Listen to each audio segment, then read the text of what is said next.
Good morning, good morning, good morning, everyone, but I'm not sure it is a good morning. It is something we have been expecting, but I think Toothless has passed. It's a bit sad. When I picked him up, he moved, but he did feel very cold, and I've put him in a hot water bottle. Sorry, it's a bit sad. He'd been with us a long time.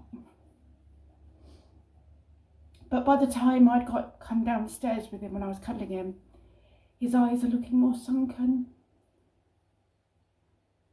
I think he might be gone. I've put him in a hot water bottle anyway, but either way, he's an old boy and we've been expecting this. So,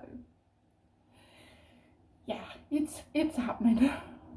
If it hasn't happened, it's happening, but yeah, I think there was definite movement when I picked him up, a response. Not so much now. Anyway, you don't need to see this. And the kids are arriving in like 5 minutes, so pull yourself together, Pip. Pull yourself together.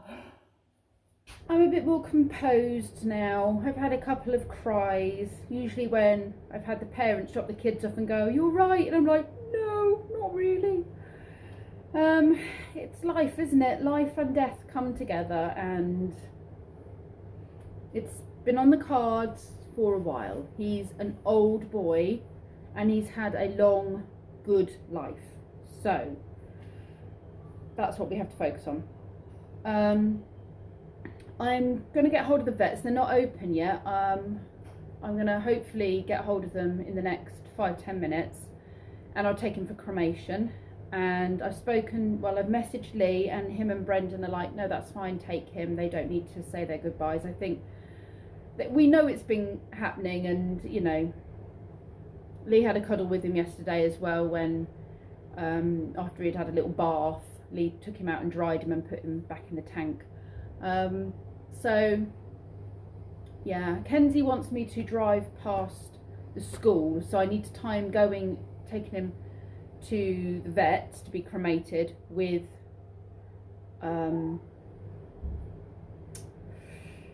Kenzie's break times. So I'm going to just try and get hold of the vets in the next few minutes when they open. Yeah, I've had a little look in his mouth, and it looks like he might have had a slight infection coming, so maybe that was part of it, but he doesn't let you look in his mouth, you know, as a rule. He's very unless he's eating, and he was still eating, so it's not like he was off his food. I mean, he wasn't eating as much, but it's winter. So my other thought was he could have been going into his like bromate, not bromide, that's something else, bromate, which is kind of like a slowing down hibernation type thing, where he gets a bit sleepy for a few weeks, doesn't really eat, and then he suddenly perks up again, and you know, it's quite normal as it gets a bit cooler. So yeah, I know he had a good life. He was very well loved. He was a big part of the family. He had a lot of character, and this is what happens. It's part of it. So onwards and upwards. I need to, so as you know, I still haven't got my oils made because yesterday was quite rushed doing cake and helping Kenzie with his cooking, and doing a lot of this, aren't I? Lots of other things. And I was going to do it today, be serene, do my oils, but my heart's hurting. So do I want to do my oils while my heart's hurting? But when else am I going to get them done? I'll see how I feel later. That was a big thing on my list of things I was going to do today. I was going to be in a serene place and then make my oils while I was calm and happy and content, and infuse what I was making with that feeling. But now I'm feeling pain, so it might not be the best time to be doing it. Some people might think I'm thinking too deeply, but I don't know. Or maybe I can transfer the love of my pet into the oils, maybe. I don't know. I think a cup of tea is required. I need to take this coat off. Put this laundry away, put another load of laundry on, and see where I feel I'm at that point, I think. One of the jobs I want to get done today on my list is to go through Kenzie's old school uniform and get that posted up on the secondhand uniform site so that other people can use it, because while it's in this box, nobody's getting to use it.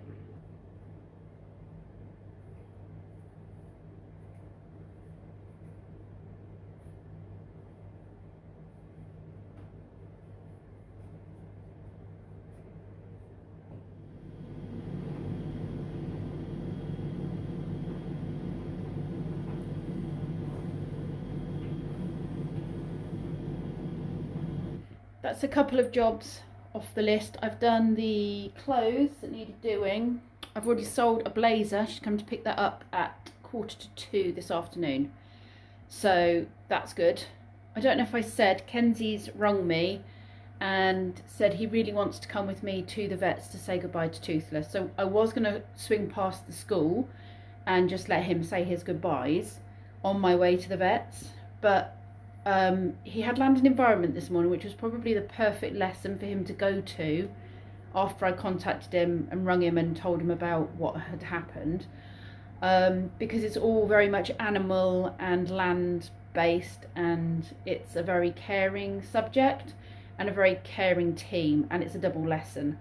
And he's got some really good friends in there as well, and the teacher's lovely. So she said to him, why doesn't he come to the vets with me? So I'm going to pick him up and take him with me. They're going to let him out of school. Right, I'm going to clean the fish out because that's the next job on my list of things to do today.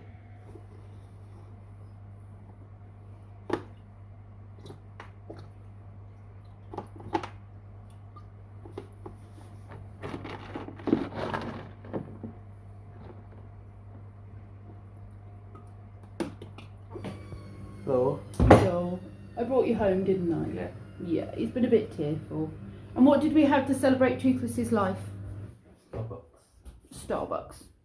I've got a brownie hot chocolate with cream, and Kenzie had, what did you have? Caramel waffle latte. Waffle latte. It's been a sad morning, hasn't it? Your teacher was lovely? Yeah. One was lovely and one only cared about me catching up. Well, I decided you're going to do work, aren't you? You're going to do online work. I'm going to work and go work at my own pace. But there's not the what have you of when he feels tearful, he can be tearful. Ooh, I'm a bit. Yes, Toothless's water bottle leaked on that when I thought he was still alive, and I put a hot water bottle under him. So you might need another one of those. That's good, I can just put it on the radiator, I can still read it. Put it on the radiator. On the radiator. Okay, so you go do your work, yeah? Get to my pyjamas and work. Okay, love. And if you need me, I'm here. Huh? Oh, not a nice day, people. I hope you've got clean fingers. That does look nicer, doesn't it? Yum. So what I need to do now is take all the sand out of Toothless's tank, catch any bugs and put them in the bug pot, because a neighbour is going to have the bugs for her son's bearded dragon. And the sand I think I'm just going to throw into the garden onto the flower beds, because we have quite clay soil, so putting some sand in just helps with drainage, I think. Nagini is looking like she's going to shed because she's got cloudy eyes. And I'm actually thinking, I've been thinking for a while, knowing that Toothless was getting to that point in his life. Hold on, I'll turn this round. Yeah, knowing he was getting to this point in his life, I'd started to think that once he passed, I would look at getting a big snake vivarium, because that's not big enough for Nagini. And unlike Toothless, who had the tank open a lot, especially in the warm weather, would have the tank open a lot, and he'd have the whole run of the house. We can't do that obviously with Nagini, because Toothless would never think of going outside. He did it once in all the time we've had him. He wouldn't do it because he's scared of red kites, and he'd go into the playroom and he'd look, and as the kites flew over he would flinch like this and be really alert. So he wouldn't go outside because he knew there were big birds of prey out there.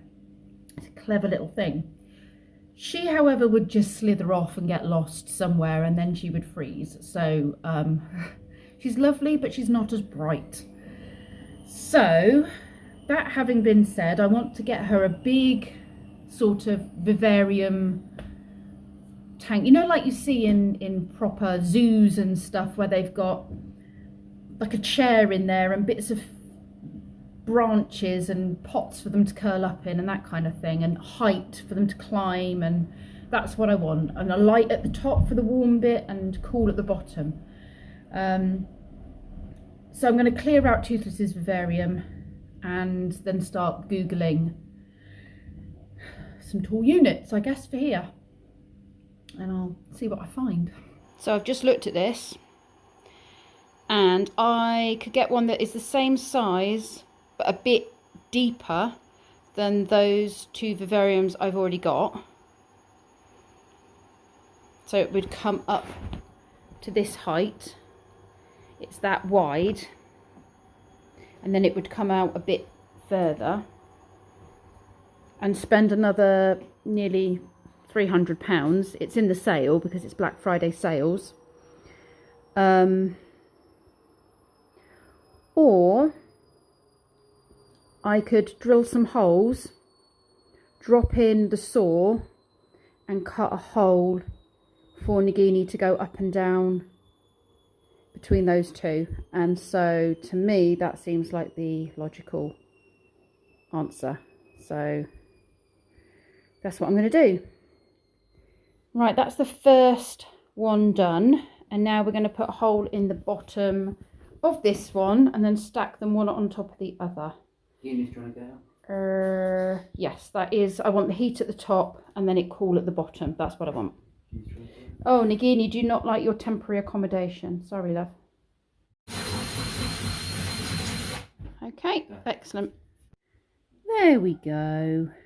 We have created a 2-tier house now for Nagini. We just need to get some more clips so the kids can't get and open the glass. She's having a good explore. We're hoping she can work her way up and down until we get a decent sized branch to go through the hole. She has a cool cave area, and then she has a sunny warm spot. So she's probably not best impressed with us right now because she is actually going through a shed. She's got very dark eyes. So I don't know, maybe it wasn't the best time to do it, but we just felt like we needed to do something rather than just sitting and looking at poor old Toothless's empty tank. We just felt like we had to do something positive.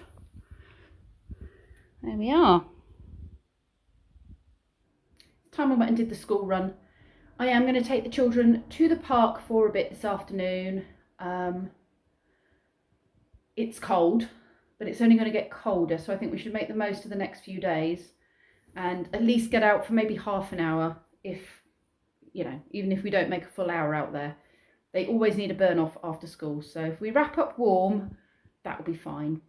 And then they can come home and either watch a bit of TV or have a play. I am halfway through a cup of tea, so I'm not sure I'm going to get that finished before I run off to the school.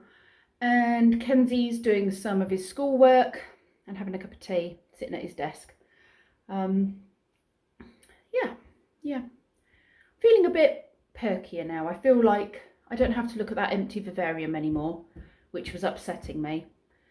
I can see that Nagini is having a lovely time exploring it. She's up and down and up and down.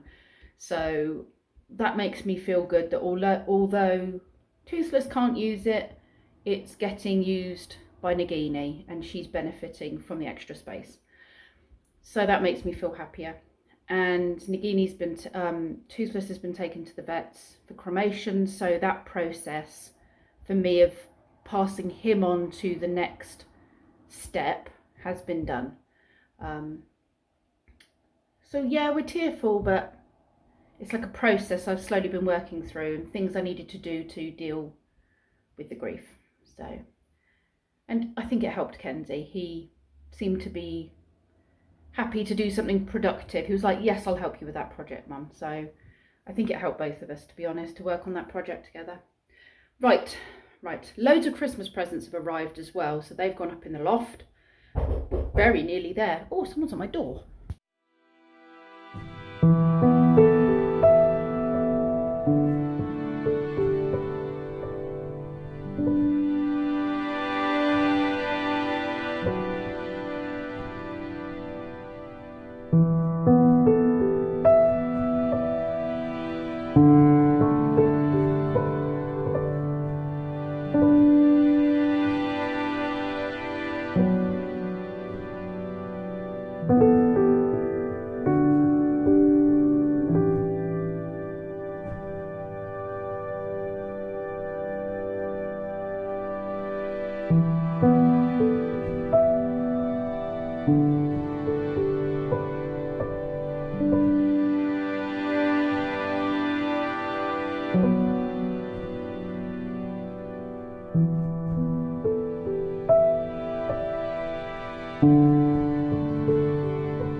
I had totally lost my appetite today, but I'm sorting out some dinner for myself and Kenzie. Brendan doesn't want anything except for some potatoes, so I've got him some potatoes, and Lee's not hungry, so that's what we've got. Good evening, you lovely lot. It's been a day, hasn't it? It's been a day. Sorry, it's not been the most happy of vlogs, has it? But I've always said my vlogs are very much real life. And so if we're having a sad day, then you're all having a sad day too. Sorry. I didn't get round to sock speed dating. That was on my list. I might do that before I go to bed. I am about to have a bath though. So I'm running the bath. I'm going to go and relax. Lee has gone with Brendan to my sister and sister-in-law's because they've ordered a fridge freezer. Funnily enough, theirs has turned up the day after they've ordered it. Mine is still bleh, but they can't get theirs through the door with all the packaging on, and the guy delivering it is not from the company. He's like a courier, so he won't take all the packaging off and then try and get it in, because if he damages it, then the bill falls on him and he has to pay it out of his own pocket. So he was very apologetic and said he can't take the packaging off to try and get it through the door. He did take the door off for them, but it was like, that's not happening. So Lee and Brendan have gone to help them move the fridge freezer, hopefully into the house once they've removed all the packaging. And then if they dent it, you know, that's kind of their own doing then, isn't it? If it gets dented when they're all trying to do it, not the delivery guy. So fingers crossed they've got that in through the door, otherwise that's a whole different problem for my sister. They are all out of isolation now because it was taken not from when they first got the COVID results, but when these symptoms first started. So yes, they're all out of isolation now. Heather's still feeling incredibly rough and she's not working this week because she just doesn't have the energy to do so. Right, bath. And I've got pork stuck in my teeth because I've just had pork. Right. I'm going to stop saying right. That would help, wouldn't it? It's not productive saying right continuously. Thank you very much for watching. I will see you all tomorrow.